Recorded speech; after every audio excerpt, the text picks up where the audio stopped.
चलिए बढ़ेंगे आगे। झुंझुनू के बड़ाऊ ग्राम पंचायत के गांव श्री कृष्ण नगर निवासी 25 वर्षीय जवान विजेंद्र यादव को सैन्य सम्मान और गमगीन माहौल के साथ अंतिम विदाई दी गई। जवान की पार्थिव देह बड़ाऊ बस स्टैंड से घर तक लगभग 3 किलोमीटर तिरंगा रैली के साथ लाई गई। इस मौके पर फ्लाइट लेफ्टिनेंट अभिषेक के नेतृत्व में आई एयरफोर्स की टुकड़ी ने गार्ड ऑफ ऑनर दिया। आपको बता दें कि जवान की एयरफोर्स स्टेशन प्रयागराज में पोस्टिंग थी। खेतड़ी उपखंड के गांव बड़ाऊ में और श्री कृष्ण नगर का एक जवान हमारा शहीद हुआ है, विजेंद्र यादव। ये हमारे समाज के लिए और हमारे क्षेत्र के लिए बड़ी क्षति है, निश्चित रूप से राष्ट्र के लिए भी क्षति है। जैसा इनके साथ आने वाली टुकड़ी ने बताया कि इनका जो ये मौत का हादसा हुआ है वो पानी में डूबने से हुआ है, फिर भी ऑन ड्यूटी हमारा जवान शहीद हुआ है। मैं आप लोगों के माध्यम से कहना चाहता हूँ कि जो भी स्टेट गवर्नमेंट की जो भी सुविधाएं दे हैं वो निश्चित रूप से हम इसके परिवार को दिलवाएंगे, इसमें कोई किंतु नहीं है। और ये बड़ा शोक का माहौल है यहाँ पर, फिर भी नौजवानों ने बड़ी तिरंगा यात्रा के साथ मान और सम्मान के लिए, देश की विभूति के लिए जो हमारा जवान जाता है उसकी शव यात्रा को एक गौरवशाली शव यात्रा बनाने के लिए हमारा शेखावाटी का क्षेत्र हमेशा प्रसिद्ध रहा है। सब लोगों ने इसमें उत्साह के साथ भी बढ़ चढ़ के भाग लिया है। पूर्ण रूप से क्षति परिवार को ही निश्चित रूप से आई हुई है।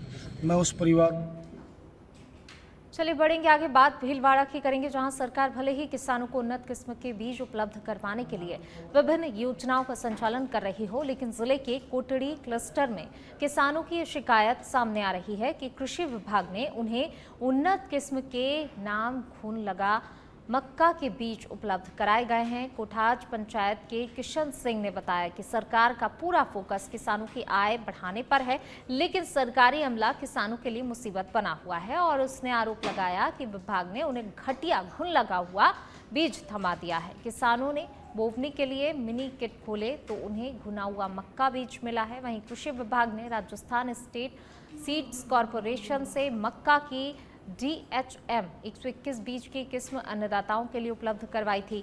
सभी पंचायतों में कृषि विस्तार अधिकारी ग्राम सेवक के जरिए ये बीज किसानों को निःशुल्क उपलब्ध कराया गया है। कृषि विभाग द्वारा जो हमारे को बीज दिया गया, आज हमने वो थैली खोली, उसमें 30 से 40% बीज खराब और इलियां पड़ी हुई थी और हमने संबंधित अधिकारियों को मौके पर चेक करवाया। उन्होंने भी खुद ने माना कि बीज में वास्तु। चलिए रुक करेंगे अगली खबर का। बूंदी से खबर आपको बता रहे हैं, नैनवा अभिभाषक परिषद का धरना शुरू हुआ है। अभिभाषक परिषद कार्यालय से धरना स्थल तक रैली निकाली गई है। एसडीओ को हटाने को लेकर धरने पर बैठा है अभिभाषक परिषद। एसडीओ की कार्यशैली से नाराज नजर आ रहा है परिषद। देखिए धरना दिया जा रहा है, एसडीओ की कार्यशैली से नाराज हैं ये परिषद और उसके चलते इनकी तरफ से प्रदर्शन यहां पर किया गया है। अभिभाषक परिषद कार्यालय से जो है धरने की शुरुआत हुई है। देखिए प्रदर्शन करते हुए चल रहे हैं, नारेबाजी इनके द्वारा की जा रही है। धरना स्थल तक इन्होंने रैली निकाली है। नैनवा अभिभाषक परिषद का धरना शुरू हो गया है।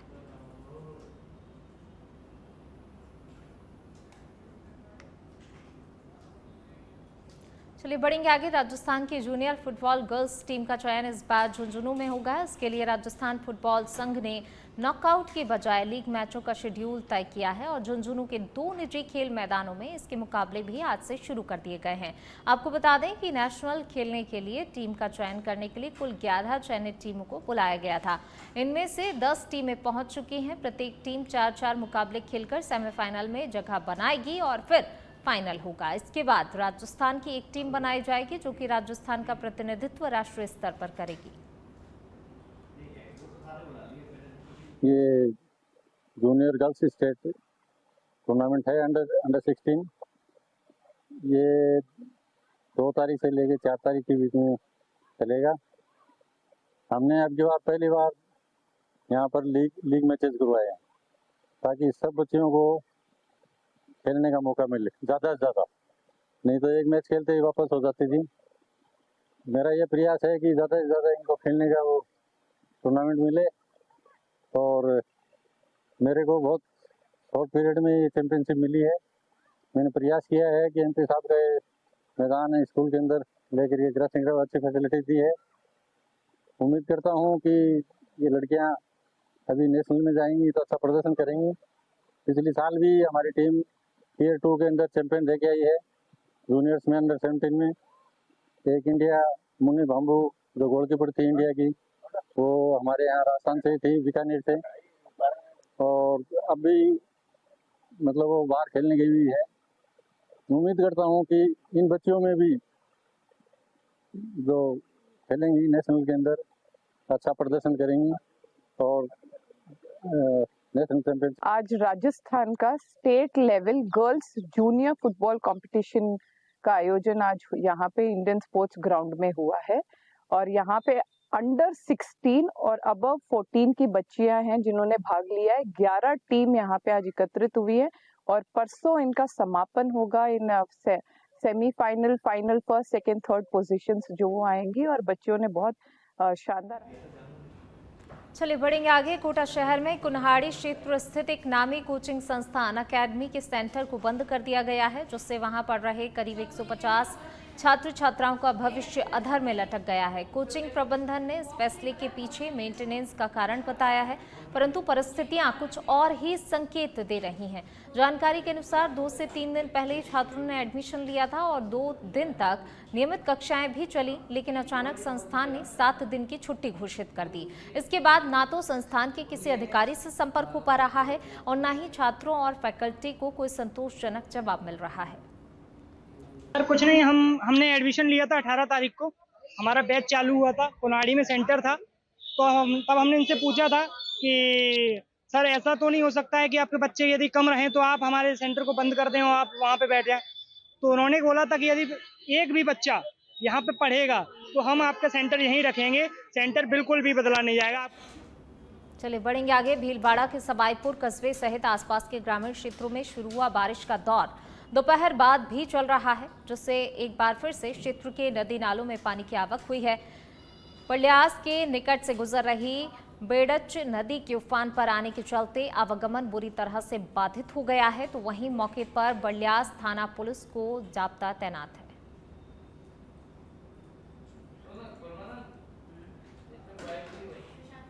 चलिए इसी बीच रुक करेंगे अगली खबर का। जयपुर के चौमू से खबर आपको बता रहे हैं। ताजिया को लेकर चौमू थाना परिसर में सीएलजी मीटिंग का आयोजन किया गया है। एडिशनल एसपी अशोक चौहान ने सुरक्षा के निर्देश दिए हैं। एसएचओ प्रदीप शर्मा ने शांति व्यवस्था बनाए रखने की अपील की है। ताजिया जुलूस रूट और ट्रैफिक व्यवस्था पर चर्चा की गई है। सीएलजी सदस्यों ने पुलिस को अहम सुझाव भी दिए हैं। ताजिया जुलूस को लेकर चौमू पुलिस अलर्ट मोड पर है। मुहर्रम के संबंध में हमने सीएलजी की मीटिंग और जो ताजियादार थे उनको साथ में लेकर हमने मीटिंग की है और इसके रूट और इसमें आने वाली बाधाओं के संबंध में चर्चा की। विभिन्न विभाग जिसमें नगर परिषद, बिजली विभाग और जो अन्य डिपार्टमेंट जिससे संबंधित है उनको बुला के साथ में वार्ता की गई और जो समस्याएं हैं इनके द्वारा। चूरू के सुजानगढ़ के स्टेशन रोड स्थित रतन देवी सेठिया स्कूल में आग लग जाने की घटना सामने आई है। ये जानकारी के अनुसार पहले तले पर स्थित एसी में कंप्यूटर लैब शॉर्ट सर्किट से आग लगी। वहीं आग लगते ही बच्चे सुरक्षित बाहर निकल गए और दमकल को सूचित किया। दमकल की सहायता से आग पर काबू पाया गया। तो वहीं पुलिस मौके पर पहुंच गई है, मामले की जांच पड़ताल शुरू कर दी है। नहीं सर, बच्चे हमारे बिल्कुल सेफ हैं। हमने कोशिश ये की कि सब बच्चे हमारे सेफ ही निकल जाएं। मेन जो प्रथम दृष्टया हमने जो काम किया वो सिर्फ बच्चों को निकालने का किया। फिर हमारे वो एक सर है जिन्होंने ये फायर सेफ्टी का किया हुआ कोर्स, उन्होंने फटाफट ये फायर एक्सटिंग्विशर्स वहाँ ले गए और आग पे काबू पाने की कोशिश की। इतने में मतलब 15 मिनट तक ये निकले और हमने बच्चों को हमारे पीछे ग्राउंड है वहाँ पर लेके गए और तब तक वो दमकल भी आ गई, फायर ब्रिगेड आया और फिर आग के समय कौन सी जगह लगी आग और उस समय बच्चे मौजूद थे? फर्स्ट फ्लोर के कंप्यूटर रूम है उसमें लगी थी। किस वजह से लगी है सर? अब या तो ऐसा लगता है कि कोई इलेक्ट्रिक शॉर्ट सर्किट हुआ है या उस एसी में कुछ गड़बड़ हुई है तो वहाँ लगा एसी से लगी, शुरुआत एसी से हुई है। हमारे से पहले 2-4 सामने वाले बंदे भाग के आए। जैसे यहाँ सिलेंडर और लगे हुए थे, तुरंत प्रभाव से पहले एमसी देखी, एमसी नीचे गिर गई थी लेकिन ऐसी में आग लगने से वो क्या तुरंत प्रभाव से उन्होंने गैस की वजह से पकड़ लिया था। लेकिन यहाँ कुछ बंदे बाकी आए, हम लोग बाकी आए, फटाफट सिलेंडरों से और से उन्होंने आग बुझाने वाले सिलेंडर, हाँ, यहाँ स्कूल में मौजूद लगे हुए थे, फायर ब्रिगेड के यहाँ पाइप और लगे हुए थे, उन्होंने तुरंत हमने एक्शन लिया। और हमें एनसीसी स्काउटिंग का थोड़ा ट्रेनिंग था, तो हमने सोचा कि सब मिलके आग बुझाएं, तो आग पे कंट्रोल कर लिया। कोई माना नहीं, ऐसी नहीं हुई, कोई बच्चे और कोई हताश नहीं है, और तुरंत स्कूल के प्रशासन ने मिलके और जनता ने मिलकर कंट्रोल कर लिया। हाँ बिल्कुल, हमारे पुलिस को भी पहले सूचना मिल गई थी, फायर ब्रिगेड भी मौके पर आ गई थी, और यहाँ के जो जन प्रतिनिधि और जो भी जनता है उन्होंने आकर मदद की। हमने मौका भी देख लिया, यहाँ पर एसी है, इसमें आग लगी थी, शॉर्ट सर्किट से प्रथम दृष्टया बता रहे हैं। एसडीएम साहब से बात कर लिए, इलेक्ट्रिसिटी जो भी जेएन एक्शन है इनको मौके पर बुला करके ये भी दिखवाया जाएगा कि किस कारण से हुआ है। सबसे अच्छी बात ये है कि तत्काल स्कूल प्रबंधन ने अपने बच्चों को बाहर निकाल दिया और किसी तरह की कोई जन हानि नहीं हुई है। अब प्रिकॉशन ये लगा जाएगा कि भविष्य में इस तरह की घटना नहीं हो, तो यहाँ से इनको भी बताया है कि भाई इस टाइप की अपनी जो फायर ब्रिगेड सिस्टम आपका है, इलेक्ट्रिशियन की जो भी चीज़ें हैं इनको दुरुस्त रखें, और इस संबंध में इन्होंने हमारी तरफ से भी। चलिए इसी बीच रुक करेंगे अगली खबर का। बांसवाड़ा से खबर आपको बता रहे हैं, घूमने गए युवक की माही नदी में डूबने से मौत हो गई है। आंबापुरा थाना पुलिस मौके पर पहुंची है। पुलिस ने शव का पोस्टमार्टम कर परिजनों को सौंप दिया है। बांसवाड़ा से ये खबर आपको बता रहे हैं, घूमने गए युवक की माही नदी में डूबने से मौत हो गई है। पुलिस ने शव का पोस्टमार्टम कराकर शव परिजनों को सौंप दिया है।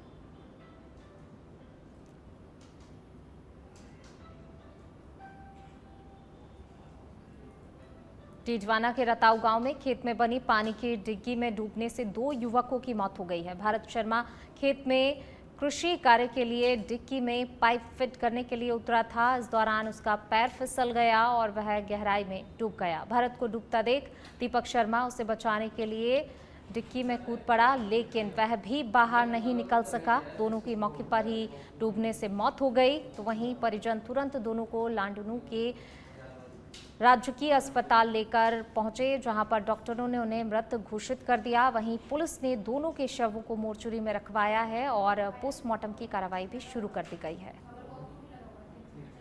10 बजे निम्बिजोदा पुलिस को सूचना मिली थी कि रताऊ गांव में घर के पीछे पानी की डिग्गी बनी हुई है, जिसमें 2 लड़के, एक पहले डूबा है, दूसरा उसको बचाने के चक्कर में वो भी डूब गया, और दोनों का शव यहाँ मोर्चे में लाए हैं और आगे की पोस्टमार्टम कार्रवाई चल रही है। सर, इस प्रकार की बरसात के टाइम इस प्रकार की घटनाएं हो जाती है कई बार, अपील क्या करना चाहेंगे सर आप? अपील अपनी सुरक्षा अपने हाथ में, बाकी पुलिस प्रशासन वो तो लगे हैं इमदाद में, लेकिन जहाँ तक इस चीज़ का है, ये डिग्गी है, बच्चों से महिलाओं से सुरक्षा के लिए चारों तरफ जाली लगी हो, कोई एक आधा रस्सा उसके अंदर इस तरीके से लटकाया हो ताकि जो। चलिए बढ़ेंगे आगे। बात दौसा की कोतवाली थाना पुलिस ने मादक पदार्थ के तस्कर को घटनास्थल पर ले जाकर आरोपी के निवास स्थान के आसपास घुमाया गया, ताकि समाज में संदेश आए कि इस तरह के काम करने वाले के साथ कानून सख्ती के साथ पेश आता है। और जांच अधिकारी रविंद्र सिंह ने बताया, आरोपी धोखरिया मोटर्स के पीछे नई मंडी रोड को रेलवे लाइन पुलिया के पास अवैध स्मैक 10.12 ग्राम के साथ और बिक्री की राशि 54,340 रुपए के साथ गिरफ्तार किया गया है। एनडीपीएस एक्ट के तहत स्मैक और बिक्री के रुपए भी बरामद किए गए थे। आरोपी मादक पदार्थ बेचने का आदी है और कई प्रकरण भी इस पर दर्ज हैं। ये संदीप सिंह उर्फ टिल्लू, जो कल इसको थानाधिकारी कोतवाली द्वारा गिरफ्तार किया गया था एनडीपीएस के मामले में, इसके पास मादक पदार्थ बरामद हुए थे और ये मादक पदार्थ बेचने का आदी है। पूर्व में इस प्रकार के प्रकरण है। तो आज यहाँ घटनास्थल की तस्दीक और मौका रिपोर्ट वगैरह तैयार की गई है और अनुसंधान के सिलसिले में इसको यहाँ लेके आए थे। फिर यहाँ घुमाया भी गया उसको नहीं, वो घुमाने का तो ये है ना कि भाई घटनास्थल पर लेके जाएंगे तो जाब्ते के साथ ही लेके जाएंगे, तो उस हिसाब से। और एक समाज में एक ये मैसेज भी है कि भाई जो मादक पदार्थ, इसमें एक एनडीपीएस, चरस, गांजा, इस तरह के जो मादक पदार्थों का जो व्यापार करते हैं, ये समाज को बड़ा एक मतलब गर्त की तरफ ले जाने वाला काम है। तो इसलिए समाज को एक मैसेज देने का प्रयास किया गया। आम जन से अपील भी की जाएगी मादक पदार्थ? आम जनता से तो हमेशा ही अपील करती है पुलिस, तो भाई जो भी इस तरह की कोई भी वारदात कर रहा है या इस तरह कोई बेच रहा है या खरीद रहा है या कंजप्शन कर रहा है, तो पुलिस का सहयोग करो और पुलिस को बताए, पुलिस समझ। चलिए बढ़ेंगे आगे। श्री गंगानगर के पदमपुर उपखंड की ग्राम पंचायत बींच बायला और 34 LNP के 39 LNP कॉलोनी में पंचायती राज मंत्री के आदेशों की पालना नहीं हो रही है। बींच बायला और 39 LNP कॉलोनी में स्वच्छता के नाम पर खिलवाड़ किया जा रहा है, तो वहीं गंदगी के कारण आम जन का घर से निकलना भी मुश्किल हो गया है। तो वहीं गत दिनों पंचायती राज मंत्री मदन दिलावर ने श्री गंगानगर दौरे के दौरान सफाई व्यवस्था को लेकर अधिकारियों को जमकर फटकार भी लगाई थी।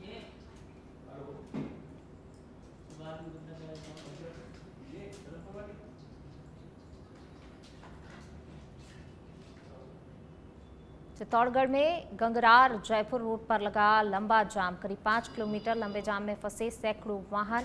गंगरार में बन रहे फ्लाईओवर के चलते लगा लंबा जाम। 1.5 घंटे से जाम में कई वाहन फंसे हुए हैं। जाम के चलते वाहन चालकों ने नाराजगी भी जाहिर की है। देखिए, वाहन चालकों ने नाराजगी जताई है। लंबा जाम लगा हुआ है। और अब खबर बारां से है, जहां जिले के लगातार हो रही भारी बारिश के चलते नदियों में जलस्तर तेजी से बढ़ रहा है। और इसी परिप्रेक्ष्य में संबलपुर ग्राम के पास पार्वती नदी में बने टापू पर फंसे हुए 10 से अधिक नागरिकों को लेकर एक मॉक ड्रिल रेस्क्यू ऑपरेशन आयोजित किया गया। टापू में फंसे हुए सभी नागरिकों को सुरक्षित बाहर निकाला गया है और उन्हें मौके पर ही प्राथमिक उपचार भी प्रदान किया गया। इसके साथ ही जिला कलेक्टर रोहिताश्व सिंह तोमर ने सफल रेस्क्यू ऑपरेशन के लिए सभी टीमों की सराहना की है और कहा है कि प्रशिक्षण एवं तत्परता ही किसी भी आपदा से निपटने का आधार है।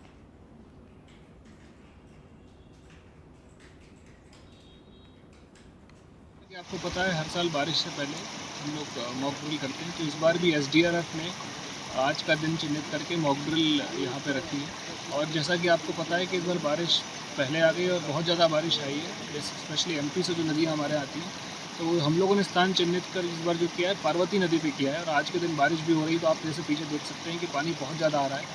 यहाँ पे मॉक ड्रिल हो रही है, SDRF इसको लीड कर रही है अपनी टीम अपनी नावों के साथ में पुलिस की टुकड़ी है, आर्मी के जो मराठा लाइट इन्फेंट्री कोटा से हैं उनकी टुकड़ी है, साथ में सिविल डिफेंस है, होम गार्ड्स हैं हमारे, और ब्लाइंड डिपार्टमेंट्स हैं।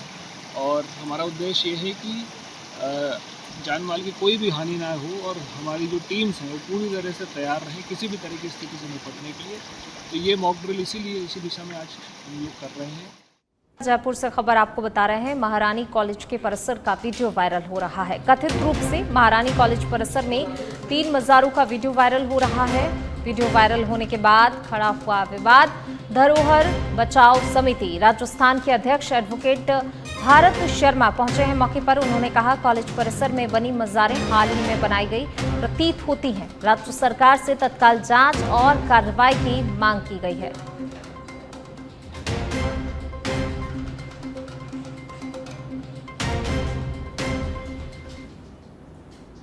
तो देखिए ये तस्वीरें, जयपुर से खबर आपको बता रहे हैं, महारानी कॉलेज परिसर में ये मज़ारें जो हैं बनी हैं और इसी को लेकर विवाद खड़ा हुआ है। वीडियो वायरल हुआ, वीडियो वायरल होने के बाद विवाद खड़ा हुआ है। 3 मज़ारों का ये वीडियो वायरल हो रहा है। कल से सोशल मीडिया पर महारानी महाविद्यालय का एक वीडियो वायरल हो रहा है। वीडियो वायरल होने के बाद विवाद गहरा गया। कहने का तात्पर्य यह है, अभी मैं महारानी कॉलेज के में मौजूद हूँ। अगर यहाँ पर आप तस्वीरें देखेंगे तो यहाँ पर 3 मज़ारें बनी हुई हैं। यहाँ पर कल एक शख्स आते हैं जो एडवोकेट हैं और पूर्व छात्र भी रह चुके हैं राजस्थान विश्वविद्यालय के। उनका कहना है कि ये अवैध रूप से मज़ारें बनाई गई हैं। लेकिन जब हमने यहाँ पर जो लोग मौजूद थे उनसे बातचीत की तो उनका ये कहना है कि ये मज़ार पहले से ही यहाँ पर मौजूद हैं, क्योंकि ये विश्वविद्यालय में है और एक धार्मिक चिन्ह है और प्रतीक है। तो अब इसको हटाने की जो है मांग हो रही है। और जब जैसे ही सोशल मीडिया पर ये पूरा मामला वायरल हुआ तो अब जो है विवाद इसको लेकर गहरा गया है। तमाम जिम्मेदारों से पूछा जा रहा है कि आखिर ये मज़ार यहाँ पर कैसे आई और कब आई। लेकिन जो हमने यहाँ पर स्थानीय जो लोग हैं उनसे जब हमने इस पूरे मामले को लेकर बातचीत की तो उनका ये कहना है कि ये पहले से ही मज़ार यहाँ पर मौजूद थी। अभी मैं महारानी कॉलेज, ये आप देखेंगे ये पानी की टंकी है और पानी की टंकी के पास ही जो ये मज़ार हैं वो मौजूद हैं। कैमरा सहयोगी सुनील के साथ मैं कुणाल भटनागर, सच बेधड़क जयपुर। तो देखिए, ये महारानी कॉलेज परिसर की तस्वीरें जहां पर 3 मज़ारों का ये वीडियो वायरल हो रहा है और इसी को लेकर कहीं ना कहीं विवाद खड़ा हुआ है। जब एडवोकेट वहां पर पहुंचे तो उन्होंने इसको लेकर कहा कि ये मज़ारें हाल ही में बनाई हुई हैं, लेकिन कई लोगों का ये कहना है कि मज़ारें अभी की नहीं हैं, ये मज़ारें पहले से यहाँ पर बनी हुई हैं। लेकिन अब वीडियो जमकर सोशल मीडिया पर वायरल हुआ है और इसी को लेकर ये विवाद खड़ा हो रहा है। तमाम तरह की प्रतिक्रियाएं सामने आ रही हैं इस वीडियो वायरल होने के बाद। कुछ लोग इसे अभी कब बना हुआ बता रहे हैं, कुछ लोग कह रहे हैं कि ये मज़ारें पहले से यहाँ पर कॉलेज परिसर में बनी हुई हैं। 3 मज़ारों का ये वीडियो लगातार अब सोशल मीडिया पर वायरल हो रहा है। फिलहाल बढ़ेंगे आगे। अजमेर के सिविल लाइन थाना पुलिस ने बहुचर्चित सहदेव ऑनर किलिंग केस में एक और आरोपी को गिरफ्तार कर मामले में अहम सफलता हासिल की है। पुलिस ने इस हत्याकांड में शामिल आरोपी कैलाश राम को पकड़ा है, जो कि वारदात के समय मौके पर मौजूद था। इससे पहले पुलिस 3 अन्य आरोपियों को पहले ही गिरफ्तार कर जेल भेज चुकी है। थाना अधिकारी शंभू सिंह ने बताया कि सहदेव का प्रेम विवाह परिवार की मर्जी के खिलाफ हुआ था, जिससे खफा परिजनों ने उसे अजमेर में परीक्षा देने के बाद अगवा कर लिया। इसके बाद उसे नागौर ले जाकर एक खेत में बेरहमी से हत्या कर दी। गिरफ्तारी करिए और क्या मामला है? सहदेव हत्याकांड जो जाहिल का हुआ था ग्राम तेजासर में, उसमें 3 आरोपियों को पहले गिरफ्तार किया जा चुका है। ये चौथा आरोपी गिरफ्तार किया कल। आज इसको पीछे रिमांड के लिए लाया गया। इसका पीछे रिमांड लिया जाएगा और जहाँ पे सहदेव की हत्या की गई थी वो स्थान और जगह के बारे में अनुसंधान किया जा रहा है। जो भी नए तथ्य आएंगे उसके आधार पर आगे कार्रवाई की जाएगी। क्या नाम है? और इसका नाम कैलाश राम अमराराम, निवासी है कशनऊ, पुलिस थाना खाटू बड़ी पड़ता है, नागौर जिले में रहने वाला वहाँ का है। इसका क्या रोल है? इसका ये रोल रहा है कि ये जो कैंपर गाड़ी थी उसका चालक था और जिस जगह